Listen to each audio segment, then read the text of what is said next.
quem tem mais fé? El rico ou el pobre? El pobre tem mais fé. Pero el rico tem mais visão. Por isso que el rico tem uma fé chiquita, mas uma visão grande, e ele queda cada vez mais rico. E el pobre tem uma fé imensa, mas uma visão chiquita, e ele não sai da pobreza. Entendeu? Sim ou não?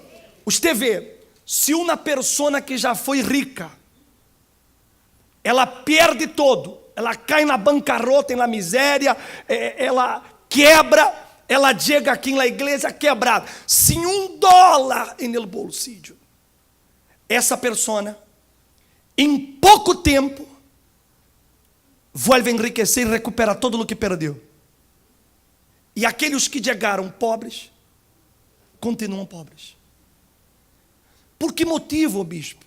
Ele não tem fé. Tem fé, mas o problema está em la visão dele. Eu digo visão, não estou falando del 20 por 20, não. Estou falando 20, não. Se uma pessoa diz, não, bispo, é porque eu uso lentes, por isso que eu não vejo bem. Não estou falando dessa visão, estou falando da visão de fé, aquela visão de conquista. Sabe por quê? Porque eu vou chegar aonde minha visão me leva. O problema de la persona que é mais pobre é que ela cresce, se desarrolla, vive em um ambiente de quê? De pobreza. Então ela se acostumbra com aquilo. Por isso que quando nós outros aqui hablamos assim, gente, Deus quer que você tenha coisas grandes. Deus quer que você tenha uma mansão. Aí a pessoa, mansão. O bispo, eu com um quarto já estaria muito satisfeito. Eu com um departamentito, o bispo já me haria a pessoa mais feliz do mundo. Porque o problema está onde? Em la visão dela. Por isso que ela nunca... Lhe vou dar um testemunho. Pode dar um testemunho? Meu irmão, nós outros venimos de uma cidade muito pobre, muito simples de Rio de Janeiro. Venimos do interior de Rio, de uma das zonas mais pobres de Rio de Janeiro, conhecida como Baixada Fluminense. Por el nome você já deve imaginar, uma coisa horrível. E é exatamente isso. O que eu disse? Eu já era pastor da igreja. Meu irmão estava estudando. Ele estava estudando na escola do bairro. Mas toda aquela zona onde nós outros vivíamos era rodeada de gente com cabeça chiquita. Então, ele se viver ali, ele não ia nunca crescer. Por quê? Porque o ambiente não favorecia que isso acontecesse. Então, se eu lo chamei, me acordo que ele estava para terminar os estudos, eu lhe digo assim, Diego, tu não vas a ser universidade aí. Eu quero que tu vayas a ser universidade em la zona rica de Rio. Haga as pruebas, os exames que são necessários, pero tu vas a estudar allá. Ele diz, mas aqui é mais cerca, eu não vou gastar com transporte. A mente do pobre é assim. Porque o pobre ele já vê qualquer coisa como perder. Porque o pobre tem esse problema. Eu estava explicando para as pessoas el viernes de la vigília que o conceito, por exemplo, que nós outros, os latinos, temos de sacrifício é pérdida. O sacrifício para nós outros é uma coisa muito pesada. Não, por isso que se chama, fulano está sendo um sacrifício tremendo. Porque a ideia da palavra, a palavra sacrifício para nós outros, é uma palavra que enredra peso que enredra uma renúncia muito grande. É uma coisa, você vê que há gente que nem lhe gusta quando chega lá a campanha de Salomão, o templo de Salomão, campanha de Israel, a pessoa, eu vou de vacações. Porque ela não quer escutar que a palavra sacrifício, porque a palavra sacrifício para ela é uma coisa pesada. Em hebreu, a palavra sacrifício tem outra conotação. Não é a mesma que nós outros temos de los latinos. É outro significado. A palavra sacrifício, em hebreu, significa, sabe o quê? Significa acercar-se. Significa relacionar-se. Então, para eles, sacrifício é acercar-se. Então, quando eles eram chamados para o sacrifício, eles iam com alegria, porque era a oportunidade de quê? De acercar-se. Agora você entende por que Jesus é chamado de Cordeiro de Deus. Por quê? Ele foi sacrificado. Não foi sacrificado? E esse sacrifício, que foi o que provocou? O acercamento do homem. E essa é a ideia do sacrifício. Então, o sacrifício tem que ser um motivo de alegria, de festa. E na Bíblia, se você agarra a Bíblia e você vê quando o povo de Israel tinha que ir a Jerusalém, se chamava festa. Fiesta de los tabernáculos, fiesta de la Páscoa, fiesta del Pentecostés. Era festa.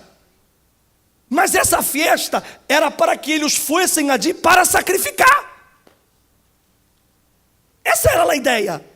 Então, quando eles iam a Jerusalém, levando seus sacrifícios, seus votos, suas ofrendas, eles iam para festejar. Não era para, ai Deus meu, tenho que dar. Por isso que Deus não se agrada das pessoas. E por isso que as pessoas, quando elas fazem sacrifícios, elas não são aceitas. Porque elas não fazem uma coisa com alegria, com prazer, cercando a Deus. Caramba, aquilo que eu estou colocando no altar, $10,000, $20,000, $5,000, $2,000, isso me está acercando mais a Deus. Mas o bispo, então vocês dizem que o dinheiro me acerca a Deus. Não é dinheiro, é que o sacrifício significa isso, acercamento, acercar-se, estrechar. Por isso que para eles era uma festa, não era um pesar. Está claro o que eu lhe digo? Então, qual é a diferença? Que o pobre, ele vê essas coisas e já reclama. Então, se minha irmã falou isso para mim, mas a já é muito lejos, eu vou gastar tempo no transporte. Eu digo a ele, haga o que eu te estou dizendo. Porque que eu queria? Que meu irmão, ele começasse a relacionar-se com pessoas de outro nível, de mente mais aberta. Para quê? Para que ele pudesse ter outro tipo de educação. A educação que meus papás não lhes podiam dar. Se me hago entender? Porque meu papá, minha mamãe nos ensinou o quê? Nos ensinou a ser honestos, nos ensinou a ser pessoas honradas, de palavra, pessoas respeituosas. Isso, alabado seja Deus, eu tenho padres maravilhosos quanto a isso, mas eles não tinham a visão, e essa visão eu tive que buscá-la. Eu não pude ter em casa. Se me hago entender? Então, quando ele foi para allá, ele começou a subir o nível de pensamento. De pensamento. Então, ele cambiou completamente a visão dele com respeito a dinheiro. Graças a Deus por isso. Aí meu padre me chamou e me disse assim, Franklin, eu estou fazendo aquela divisão da herência para deixar para ti alguns bens. E eu lhe disse assim, papá, eu não quero um centavo tuyo, não necessito, graças a Deus. Deja tudo para Diego. Ele, não, mas como crê, tu trabalhaste toda a tua vida comigo, não. Pode deixar para ele. Aí meu papá deu para meu irmão na casa que temos, que era uma casa feia, vieja. Não que vivíamos aí, o papá vivia em outro lugar, mas era uma casa que tínhamos. O que aconteceu? Meu irmão, depois, claro, já se havia formado, ele é master de informática e uma coisa aí que... Sei que aquele tipo, todo mundo o chama de nerd. Ele é um nerd, ele é inteligentíssimo. Ganha muito dinheiro, graças a Deus. Então, o que ele fez? Ele agarrou aquela casa vieja e ele la transformou em um palácio. Colocou de lo melhor, ele só aproveitou as paredes, arrancou o teto, colocou teto novo, piso, os muebles de la melhor qualidade, colocou na pantalla de 60 polegadas, esse plasma de 60. Mas se ele for a quedar com a visão de minha casa, ele vai colocar um televisor assim de 22 polegadas. Não é verdade? E vai mal pintar a casa, e vai dizer, graças a Deus, por lo menos lá ganhei. Então ele abriu a visão. Então, se a casa dele é a mais bonita do lugar. Aí todo mundo, a hora, começou a melhorar suas casas, porque viu a dele muito bonita, e todo mundo, não, temos que fazer algo. Não sei se eu me hago entender. Ele anda de alto delanho. Ele anda com alto delanho, meio de amor esses dias, e digo assim, Franca, já estou cambiando de alto, vou pegar um alto novo. Eu digo, amém. Mas todo por quê?